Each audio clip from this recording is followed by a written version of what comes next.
আমরা প্রথমে তো আমরা চুপ করেছিলাম, তারপরে ধীরে ধীরে আমরা স্টেটমেন্ট দেওয়া শুরু করেছি। এখন আমাদের বক্তব্য দিচ্ছি। বিভিন্ন টেকনিক্যাল কিছু ইস্যুজ আছে, প্রবলেম আছে, আস্তে আস্তে সবকিছু হবে।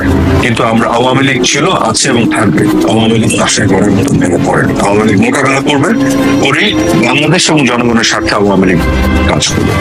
আমি মনে করি আমাদের দায়ও ছিল, দায় আমাদের নিতে হবে। আমরা যখন সরকারে ছিলাম, আমরা এটা দাবি করতে চাই না যে আমরা কোনো ভুল করিনি, অবশ্যই না। আমাদের অনেক ভুল ছিল, ভুল করেছি, ভুলগুলো হয়েছে, সেগুলো নিয়ে আলাপ করছি আমরা, সেগুলো নিয়ে আমরা অ্যানালাইজ করি ভবিষ্যতে কিভাবে এখান থেকে শিক্ষা নেওয়া যায়, সেই জিনিসগুলো থেকে সেগুলো যাতে আবার না করা যায়, সেগুলো নিয়ে আমাদের আলাপ আলোচনা। গুলি চালাবেন কেন?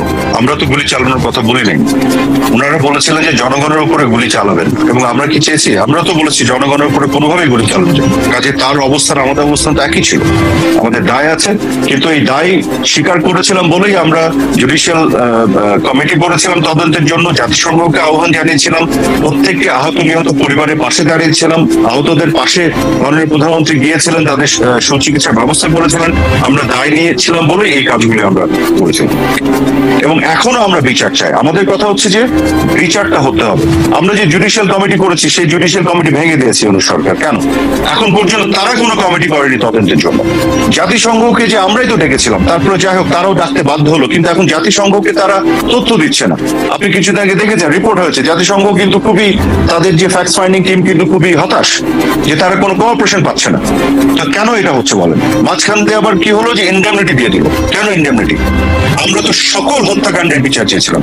আপনি আমাকে বলেন যে এই ৫ তারিখের পরে যে ঢাকা ইউনিভার্সিটির তোফাজ্জল, বা আপনার জাহাঙ্গীরনগরের যে শামীম, বা রাজশাহী ইউনিভার্সিটির মাসুদ, বা এই যে কিছুদিন আগে রায়হান এবং মাসুদ রানা যারা জয় বাংলা লিখেছিল, একজন রেকর্ড করেছিল, খুব মেরে ফেললো, এগুলো দায় নিবে ইউনূস সরকার? শত শত আওয়ামী লীগের নেতা কর্মীকে যে হত্যা করা হলো ৫ তারিখের পরে, এত পুলিশ হত্যা করা হয়েছে, এই পুলিশের পরিবারের সদস্যদের তাদের অধিকার আছে না বিচার চাওয়ার?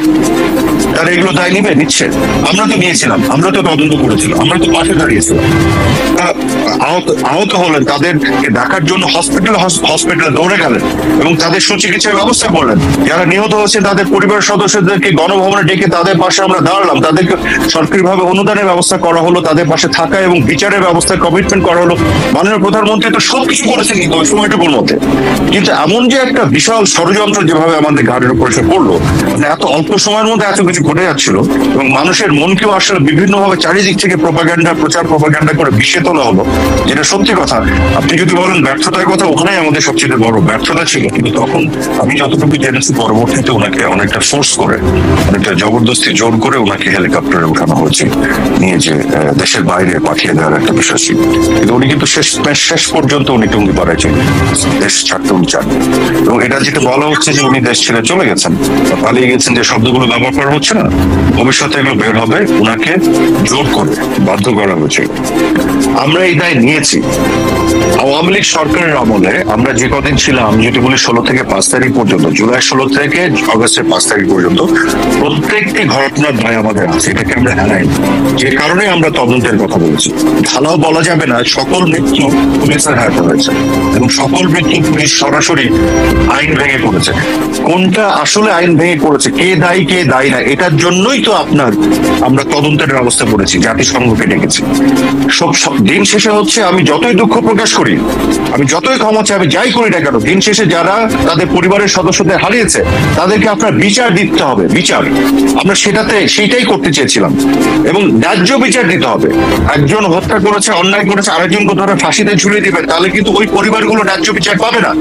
এই জন্য আমাদের দায়ের সবচেয়ে বড় জায়গা, বা আমাদের দুঃখ প্রকাশ করার, ক্ষমা চাওয়ার সবচেয়ে বড় জায়গা, বা রিগ্রেট করার সবচেয়ে বড় জায়গা হচ্ছে আমরা বিচারটা চাই, বিচারটা হোক।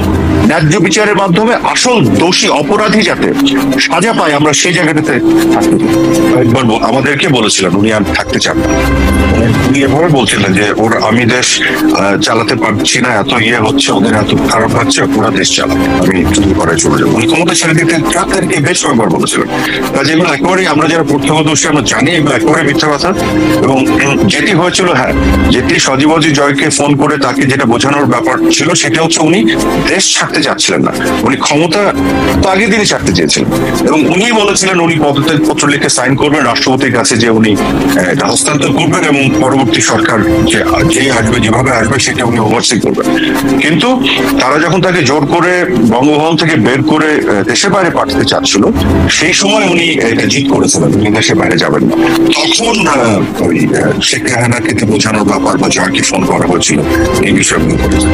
কিন্তু আগের দিনও 4 তারিখ উনি বারবার বলেছেন উনি থাকবেন না এবং উনি বারবার একই কথা বলতেন উনি টুঙ্গি পাড়ায় চলে যাবেন। আমরা বরং দু একজন বলেছিলাম যে আপনি টুঙ্গি পাড়ায় চলে যাবেন, ক্ষমতায় থাকবেন না, তো আসলে আপনার হত্যার পরিকল্পনা।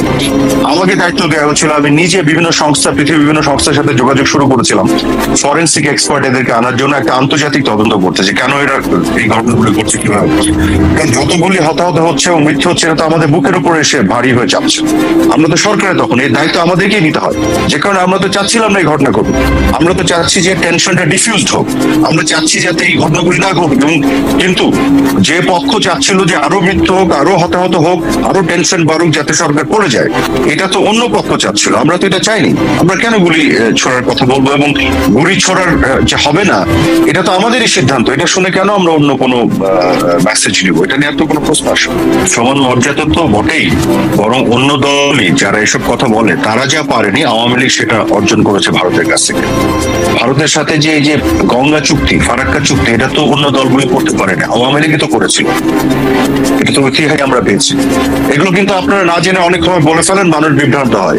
এগুলো কিন্তু বোঝার বিষয় আছে, পানিটা কিভাবে মাপে, কোন সময় থেকে কোন সময় আমাদের পানির জিনিসটা মাপতে হয়, এগুলো হাইলি টেকনিক্যাল। আমি আপনাকে বলে দিচ্ছি, পরে ব্যাখ্যা করবো, আপনি সময় দিতে পারবেন না, যে পানি আমরা যে চুক্তি করেছি চুক্তি অনুযায়ী সবসময় পানি পেয়েছি, পাইনি এটা একবারে বাজে কথা, ইটস নট কারেক্ট। কাজে এইভাবে মানুষ কিন্তু অনেক সময় বিভ্রান্ত হয়ে যায়। হ্যাঁ, দ্বিতীয় হচ্ছে ল্যান্ড বাউন্ডারি এগ্রিমেন্ট আমরা করেছি, আমরা ভারতের সাথে ম্যারিটাইম বাউন্ডারি, সমুদ্র সীমা জয় করে এনেছি, বিএনপি বা অন্য দলগুলো উদ্যোগী নেয়নি। আমরা ম্যারিটাইম বাউন্ডারি জয় করে এনে আমরা চায়না থেকে সাবমেরিন নিয়ে এসেছি আমাদের দেশ রক্ষার জন্য, যেখানে ভারতের অনেক ক্ষেত্রে এটা অপছন্দ ছিল। কাজে আমরা যা যা কিছু করেছি এগুলো তো এটা কেউ কিছু করেনি সত্যিকার অর্থে যদি আপনি দেখেন। হ্যাঁ, আওয়ামী লীগ একটা জিনিস যেটা করেছে যে আননেসেসারি ভারতের নর্থ ইস্টে তাদেরকে ডিস্টার্ব করেনি। কেন ডিস্টার্ব করবো আওয়ামী লীগ? কারণ আওয়ামী লীগের উদ্দেশ্য ছিল আমরা সন্ত্রাস, সহিংসতা এবং এই যে আপনার সেপারেটিস্ট মুভমেন্ট এগুলোর বাইরে একটা শান্তিপূর্ণ রিজিওনাল কানেক্টিভিটি চায়। আওয়ামী লীগ ভারত থেকে 1100 মেগাওয়াট বিদ্যুৎ ইম্পোর্ট করে, আপনি জানেন, আওয়ামী লীগ গভর্নমেন্টের অধীনে এটা হয়েছে এবং এটা আমরা সস্তায় নিয়ে আসি। বাংলাদেশের ভিতরে বিদ্যুৎ উৎপাদনে যে খরচ করে পারিনি তার চেয়ে কম দামে আমরা এই বিদ্যুৎ আনি এবং সেটা আমি বহুবার বলেছি, কেউ কর্ণপাত করেনি। তামিম সাহেব কিছুদিন আগে বললেন যে রিজিওনাল কোলাবোরেশন একটা বড় সুবিধা, এটা আমরা বাংলাদেশ ভোগ করছি, এটা আওয়ামী লীগের সময় হয়েছে। আমরা আসাম থেকে যে আপনার পাইপলাইন দিয়ে ডিজেল নিয়ে আসবো, ক্রুড যে ডিজেলটা দিনাজপুরে, সেটা তো পুরোটাই বাংলাদেশ লাভবান হবে। এখন বাংলাদেশ ভারতের সাথে কি করতে গেছো? মুক্তিযুদ্ধের সময় থেকে আমাদের যে সম্পর্ক, আমরা এখানে টুকাটুকি ঝগড়া না করে একটা শান্তিপূর্ণ সহাবস্থান এবং দুই দেশের জনগণের কল্যাণ হয়, এইভাবে আমরা একটা কোলাবোরেশন রিলেশনশিপ করতে চেয়েছিলাম এবং তার মধ্য দিয়ে বাংলাদেশের পক্ষে আমরা সবকিছু, সমুদ্র সীমা জয় থেকে শুরু করে ল্যান্ড বাউন্ডারি এগ্রিমেন্ট থেকে শুরু করে পানির ইস্যা থেকে শুরু করে, এবং তিস্তাটা আমরা আনতে পারি না, আমাদের কিছু কিছু ফেলিয়ার আছে। বাকিদের সময় একটু দেখেন তো তারা উদ্যোগটা নিয়েছিল কিনা। আমরা তো উদ্যোগ নিয়েছি।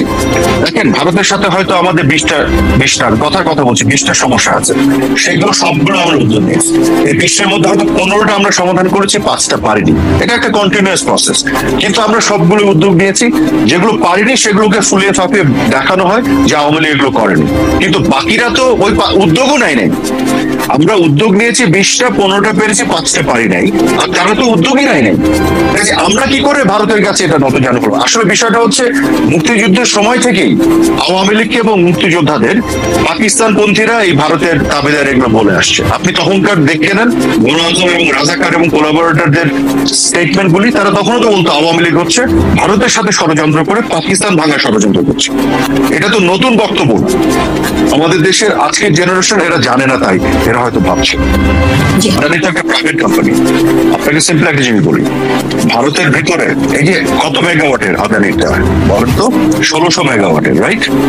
1600 মেগাওয়াটের একটা বিদ্যুৎ কেন্দ্র যদি বাংলাদেশে বানাতেন কি পরিমাণ জমি লাগতো? সেই জমি তো আমাদের লাগে না, সেই জমিটা আমরা ভারতের ব্যবহার করলাম। আমাদের গভর্নমেন্ট যদি করতো এককালীন যে ইনভেস্টমেন্ট লাগতো, সেই ইনভেস্টমেন্ট আমরা করিনি, আদানিকে দিয়ে করালাম। এখান থেকে কয়লা পোড়ার পরে যে কয়লার যে ধোঁয়াটা নিঃসরণ হবে সেটাও বাংলাদেশে হচ্ছে না, ভারতে হচ্ছে। আমরা শুধু ফ্রেশ বিদ্যুৎ এনে বাংলাদেশের জনগণকে দিচ্ছি। এর চেয়ে ভালো চুক্তি কি হতে পারে? আর দামের কথা বলছেন কয়েক গুণ বেশি দামে, তাহলে আপনাকে আমি বলি, আপনি তো সাংবাদিক, আপনি শুধু একটা জিনিস চেক করেন, আদানিকে আমরা পে করেছি না বিদ্যুৎ নেয়ার বিনিময়ে, পার ইউনিট বিদ্যুৎ কত টাকায় পে করেছে আদানিকে? আর বাংলাদেশের ভিতরে যে কয়লা ভিত্তিক যে বিদ্যুৎ প্রকল্পগুলি আছে সেগুলোতে পার ইউনিট কত পে করি, রিসিপ্টটা না মিলাই দেখেন, তাহলে আপনি বুঝে যাবেন আসলে বেশি নাটক করা হচ্ছে। এই যে মিথ্যাচারগুলি করে ছেড়ে দেয় বাজারে, এগুলো নিয়েই মানুষ তাল তুলতে থাকে। আপনি প্রুফ নিয়ে আসেন না, ফ্যাক্টস নিয়ে আসেন। আপনাকে আমি বলে দিচ্ছি, বাংলাদেশের ভিতরে কোল বেস বিদ্যুৎ প্রকল্প করতে পার ইউনিট যে কস্ট, আদানির ক্ষেত্রে তাই কস্ট, রিসিপ্ট এনে চেক করে রাখেন। বরং আমাদের এন্টায়ার জিনিসটা ভারতের ঘাড়ের উপর দিয়ে আমরা নিয়ে আসছি। যে আপনি শুধু চিন্তা করেন, বাংলাদেশের জমি ব্যবহার করে, বাংলাদেশের কোন একটা কোম্পানিকে ইনভেস্ট করিয়ে, বাংলাদেশে কয়লা পুড়িয়ে সেই বিদ্যুৎ যদি আপনি ভারতে সরবরাহ করতেন, তাহলে বাংলাদেশে এরা কি বলতো? বলতো দেশ তো বেঁচে দিয়েছে। ঠিক এই উল্টাটা যখন হচ্ছে, তখনও বলছে যে বাংলাদেশ সরকার নাকি আওয়ামী লীগ সরকারের ঠিক করে।